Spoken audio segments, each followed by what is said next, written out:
everybody. Teutonic at Quigley's inside the world's most powerful city, and welcome back to Race High at UW with head men's basketball coach Jamie and Christian. I'm Kevin Burke. Thanks so much for tuning in and making us a part of your day.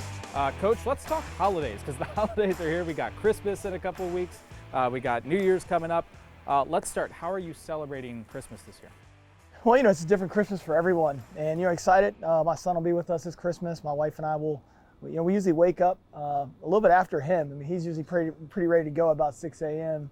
But we're just going to spend some time together and just have time to just kind of continue to do our Christmas traditions. We've already done our Christmas tree and putting our ornaments on there. And my wife Allie loves this tradition we have. We have to get a new ornament every year that we put on the tree, and we'll do that with cookies and stuff on Christmas Eve. And it's just a great time to spend time with family. Are you better a gift getter or a gift giver? I love giving gifts. I love holidays. I love, finding items that people can really enjoy.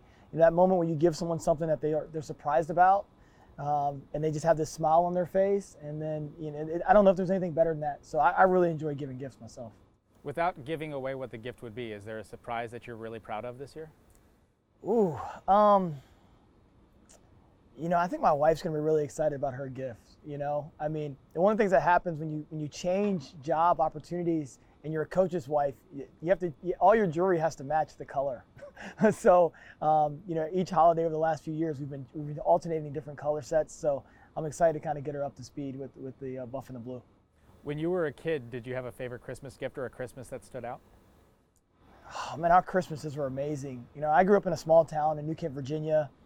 And my mom grew up in Charles City County, Virginia, which is neighboring counties, so we're 15 minutes apart. So we would have Christmas like 3 times. It was amazing. We would wake up in the morning, we'd have breakfast and do all the gifts and spend time, and then we'd call out our aunts and uncles who were at a distance.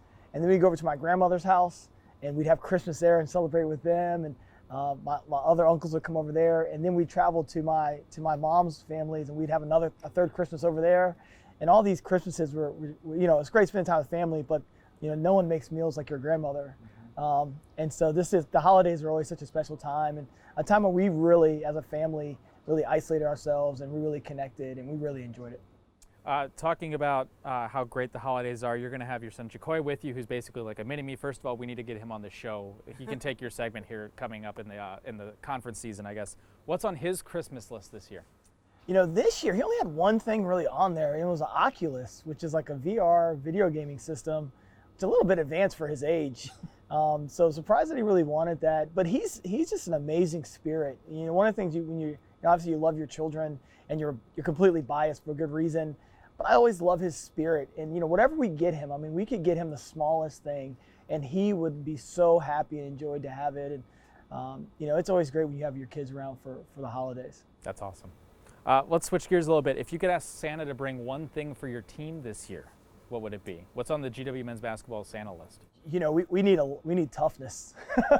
So if Santa would bring us a box of toughness, that'd be amazing. I'd be really happy with that. I love a lot of things that our team is doing, and I think our growth is amazing to watch from the beginning to where we are now.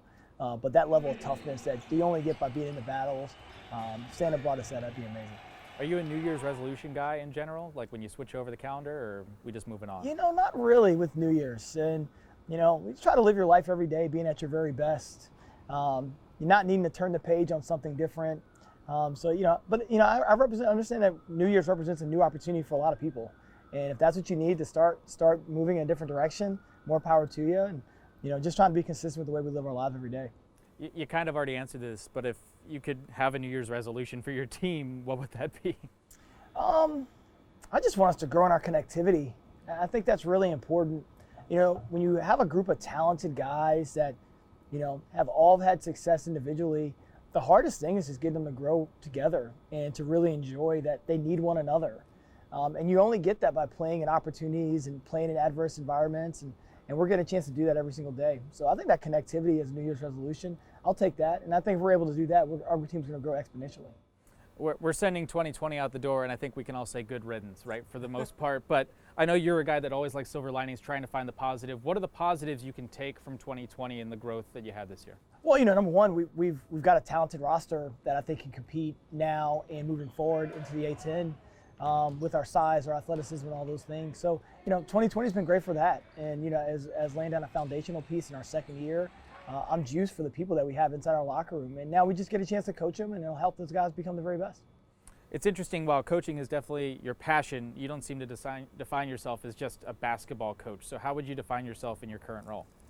I think when you're a coach, you take a lot of different hats on. And, I just want to be there for the guys. There's going to be a time in each one of these guys' lives where they're going to need someone to call, someone they need to tell them the truth, someone to be completely honest with them, to help them be able to make the next progression in their life. And I think as a leader and as a person in these guys' lives, you always want to be that. You always want to be there for them. I want them to know that I love them always, unconditionally, whether or not we win 20 games or lose 20 games. And I want them to feel that every single day.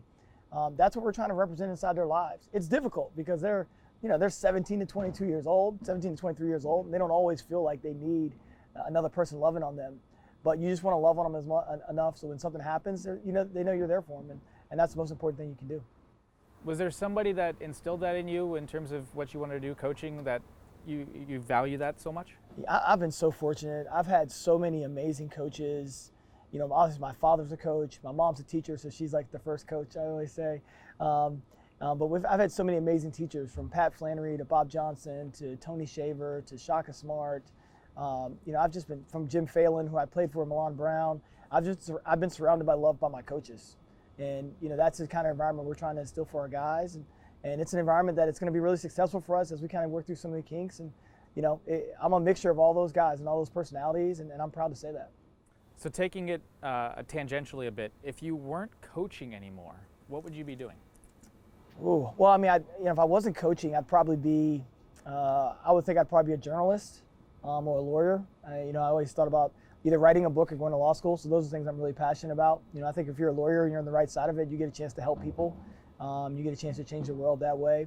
And if you're a journalist, you get a chance to tell stories and to show pictures through word, which I don't know if there's anything more powerful in life than to be able to write something down, to have someone else visualize it and someone else enjoy it. For sure. That's interesting in terms of how that would go. But you know what? We're excited that you're the coach here at GW, and we'll put the journalist and the lawyer for down the line. How about that? Deal. Okay. When we come back, we're going to talk about Graham Bowsley, one of your assistants, and we're going to get to know him a little bit better. That's after this on Race High at GW.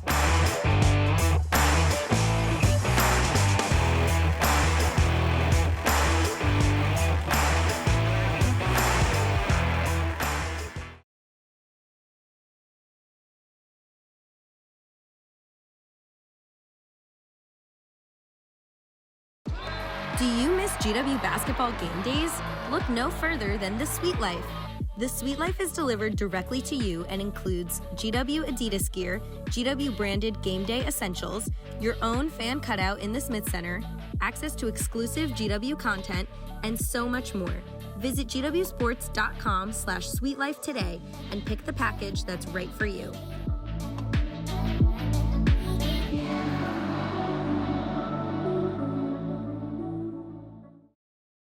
Welcome back to Race High at GW. I'm Kevin Burke. Time to take a look behind the scenes here at GW men's basketball, and behind every good coach is a great staff. One of the key assistants here is Graham Bowsley. So start in the slot, take it over to the wing aggressively, fake the screen, then rip a baseline.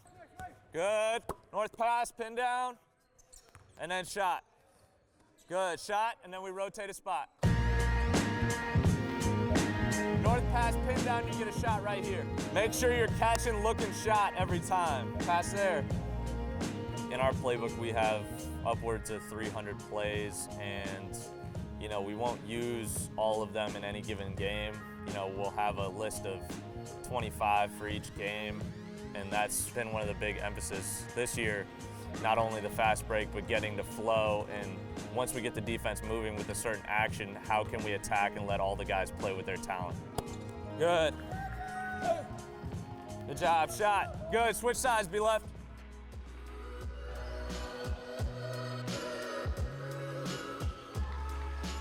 Jameer, Nelson, Chase, and Jameson, those guys were spending a lot of time trying to figure it out last year, where now, there's less time figuring that out because they already understand the mission of what we're trying to do, or in this particular set of plays, what we're trying to attack. So, it's been a cool process to see their growth and to see how they've mentored some of the incoming guys like James Bishop and Matt Moyer in terms of, what we're trying to get out of this, how we do things and stuff like that. So it's cool to see the culture grow like that.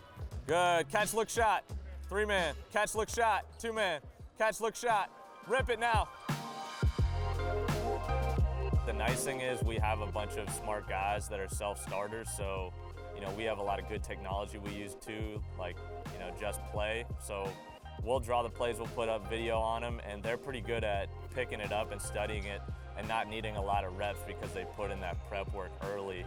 But it is a lot of memorization, and it's pretty taxing mentally and physically to be able to remember all those actions and cues, but they do a great job of buying into our mission and how we play and carrying that over on the floor. Start on the X's and the wing. You're gonna pass to the wing. Go ahead, 3-man.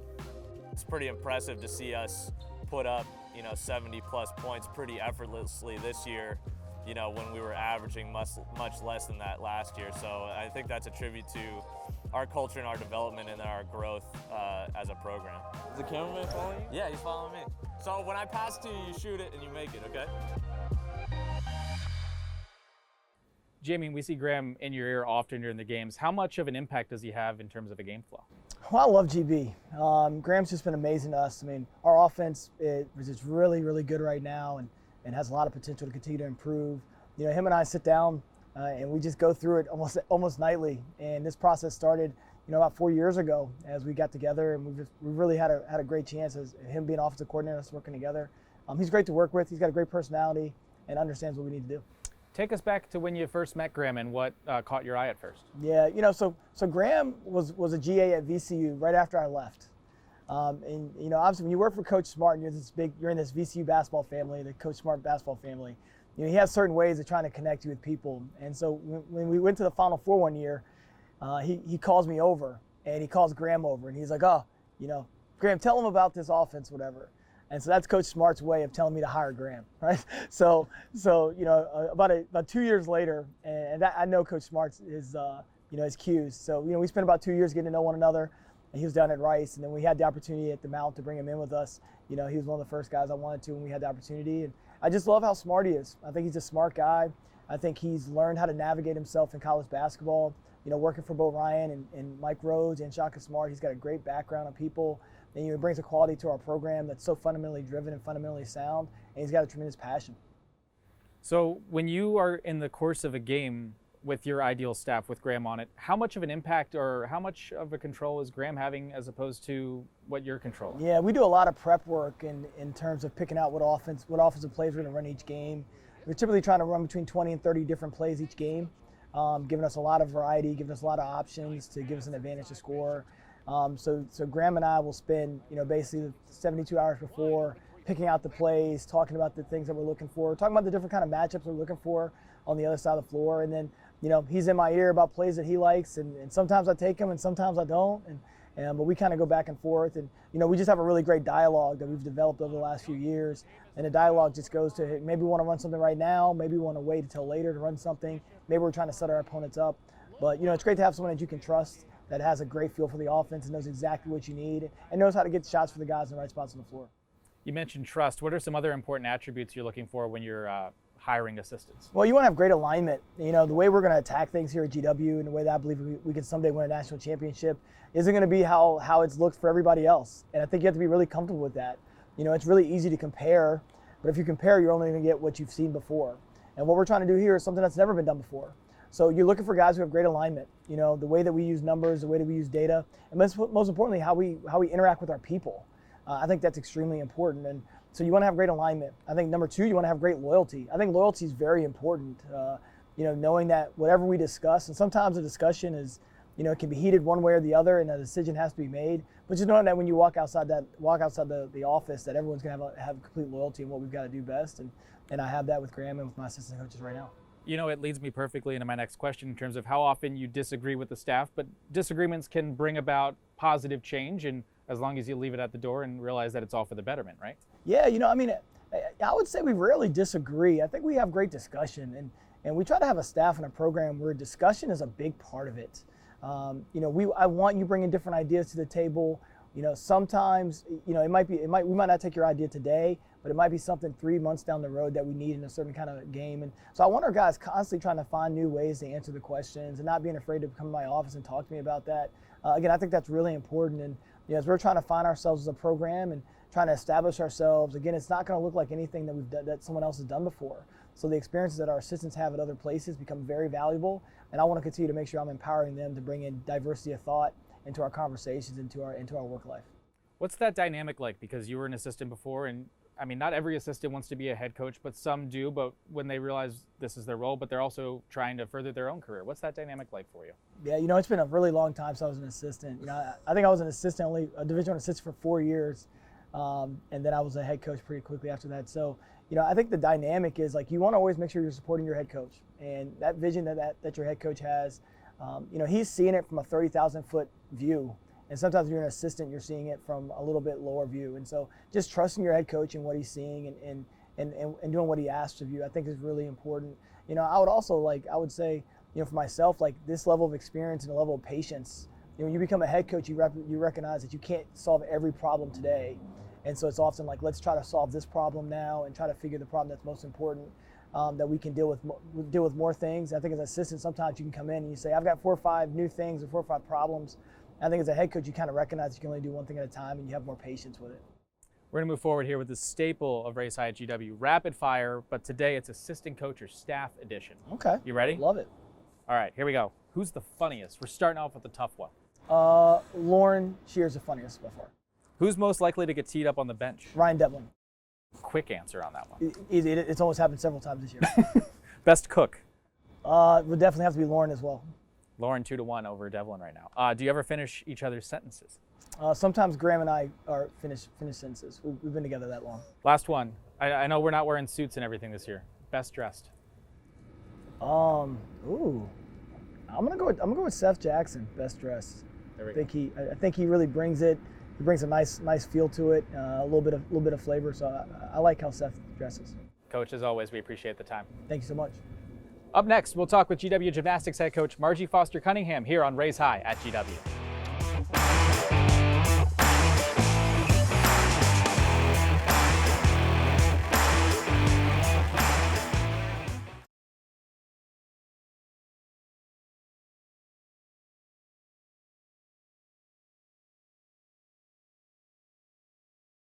Welcome back to Raise High at GW. As always, thanks to head men's basketball coach Jamie and Christian. Coming up next, we'll talk with head gymnastics coach Margie Foster Cunningham, who's entering her 36th season as an institution here at GW. But first, let's take a look at a transformative piece to the gymnastics program that happened this offseason.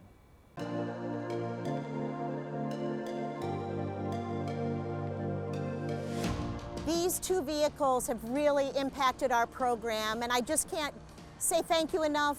We're so grateful for this opportunity. We had a family step up and make a leadership donation that it's really inspired other alumni, family, and friends to join and partner with them. It's just an amazing, amazing gift. Oh my God! Oh my God! It's beautiful! Oh my God, they look so good!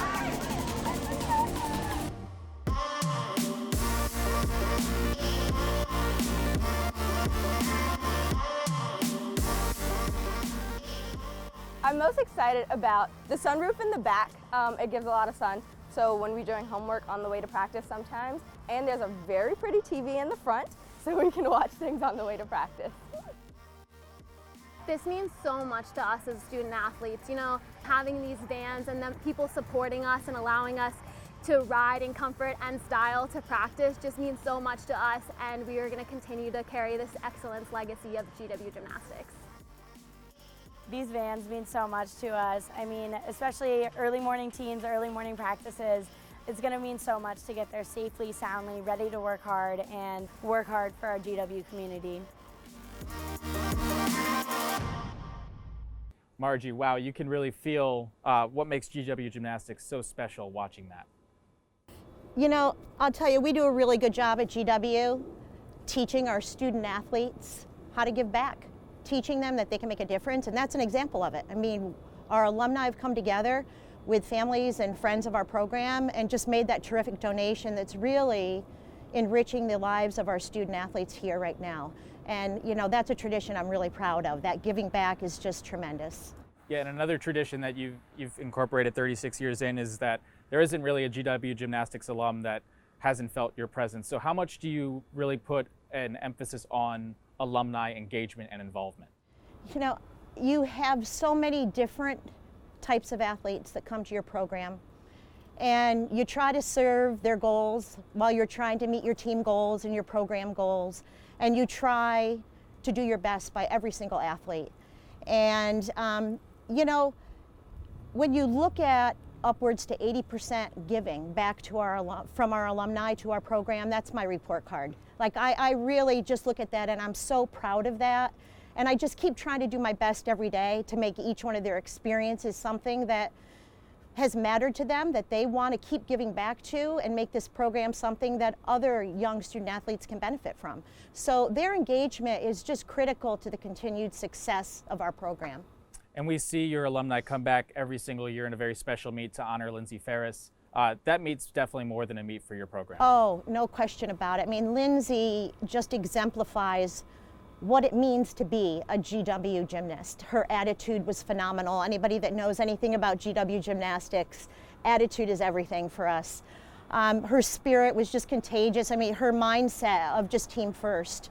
It's all of the things that are the foundation of our program here at GW. And when you bring the alumni back together with the current athletes and families, it really just sheds a light on the foundation of our program, something that we're all really proud of while we're honoring Lindsay's legacy, which I'm really proud we can still do that. How much of an education process is there each year for your program when you go in, you have those new first years come in, about what Lindsay was and what she stood for? It's a day that's, you find a lot of stillness from the students when you start explaining what this woman had done, how she served our country and was killed in the line of duty. And she was out there representing GW and GW Gymnastics. And it makes them realize that this is really about something bigger than themselves, and makes them even more invested in their benefiting their opportunity here, and them valuing that opportunity. It's incredible. We're always really fortunate to have that event, and we look forward to having it again this year. Obviously, things are going to be different, but let's talk about you in terms of being here for 36 years now. I'm sure there's a lot of changes, but how has the profession changed since you started coaching? I mean, there's so many things about the profession that have evolved. As far as my philosophy goes, it's pretty much stayed the same. It's very educationally based, where you're trying to provide a place where people can belong, where they can strive for excellence and pursue their dreams. But listen, there's a lot of things that change, and you have to keep evolving, and you learn from them. I mean, the society's changed, things change, and that's a fun part of it. Well, I'm sure you haven't gone through any year like this year. Speaking of changes time and time again, and hopefully we'll be able to see your team compete again in the Smith Center. For those that haven't been able to see your team compete, and obviously this year will be different, hopefully we'll get some fans in at some point, but what is it like seeing your team perform in a meet day at the Smith Center? Well, if I can describe it to people, because you're right, this year is nothing anybody's experienced before, but if you haven't been in the Smith Center for a gymnastics meet, it's an event that just brings joy out. I mean, the athletes get so much energy from the crowd. We turn around and we give it right back to the crowd. It's a family event, and I'll tell you, put it on your list of things to do when the world opens up, because it'll be a fun place to be. We're excited to hopefully have some meets this year and be able to see some fans. And if not, we'll wait till 2021, 22. We're when patient. It's safe. Yeah. Yes, exactly. Looking at your tenure here at GW, you've basically earned every single accolade you could ask for as a gymnastics coach, but you've also coached a bunch of the younger coaches here. Is that something you take pride in sort of being the matriarch per se? I know I've been here a long time, and I do take it serious that I pass along the lessons I've learned. I do. I know that's a responsibility I have, but listen, Greg Ritchie, who is our baseball coach, I watched him play, and I watched Tanya, our athletic director, play soccer, and Jen, I watched Rosati play basketball. World-class athlete. I mean, these are fierce competitors. If you don't think I can learn something from them, you're crazy, because it's not really, a highway and a bike path. It's more of a two-way street where I get as much from them as they get from me. And I'm just really proud to be associated with a bunch of, great coaches here that we really do try to support each other and exchange information and provide a great, experience for our GW athletes. Is there a most common question you get from new coaches? Because everybody's like, yeah, Margie's been here. She knows what GW is all about. Is there a common question, though, that people come asking? You know, it's always like, how have you done this for so long? You know, on those, that usually comes on a challenging day that a coach might be having. But it's really about just making the next best decision you can make. You know, keeping the athlete's best interest in mind while holding your team goals there. It's like, I guess, holding 2 or 3 goals in your mind at once instead of just staying single-minded. And it's, you learn how to do it. You learn how to juggle. I mean, that's what we do in this world to be successful anyway. So just to remind coaches of, you know, it might look easy, but it's not easy for anybody. We all just do our best every day. Well, we're really lucky to have you, and we really appreciate the time to come and chat today about your program. We look forward to seeing you back out there soon. Well, thanks for having me, Kevin. And I love GW, and I'm looking forward to my team getting out there again. Absolutely. Thanks so much, Thank Margie. you. All right, that does it for this episode of Raise High at GW. For Jamie and Christian and for Margie Foster Cunningham, I'm Kevin Burke. Stay safe, be well. We'll talk to you again soon.